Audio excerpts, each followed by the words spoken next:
second year, Honor Flight hasn't been able to fly missions to Washington, D.C., where veterans can see their memorials, but that doesn't mean we're forgetting about them, especially the greatest generation. Yeah, Dan Cummins meeting with veterans in West Toledo, one in particular who's about to celebrate his 100th birthday. Dan? It all began in 1941 before Pearl Harbor. Right after high school, Lee, Floyd, and a friend tried to enlist in the Navy. He was turned away because Lee wore glasses. So we went down to the draft board and told them we wanted to go in the service.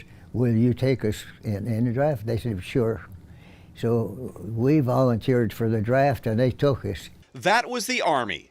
Out of basic training at Fort Riley in Kansas, Lee was randomly assigned to the Army Air Corps. Draftees only went for a year, and I was almost ready to get my draft over. But when that came, they said, you're in for the duration. You know, that duration lasted till 1945. Lee was shipped to England, where the 8th Air Corps had 100 bases and 100,000 men conducting the bombing campaign. Lee had a desk job doing statistical control at wing headquarters, keeping track of 3 airfields, status of crews, of planes on any given day.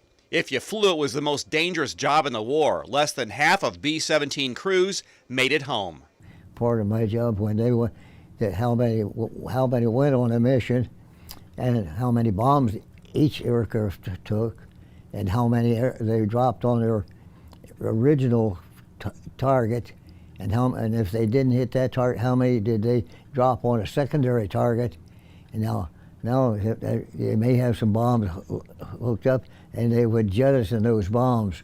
They would drop them maybe in the channel on them, coming across the channel on the way back from France. That's what it was with England. And that was my job, to keep track of all this information and feed it back to the general, so he had it on his desk 5 o'clock in the morning. When the war ended in 1945, Lee came back to see his wife June and their first child, who was born while he was in England. Lee had a career in the automotive industry. His hobby was jewelry.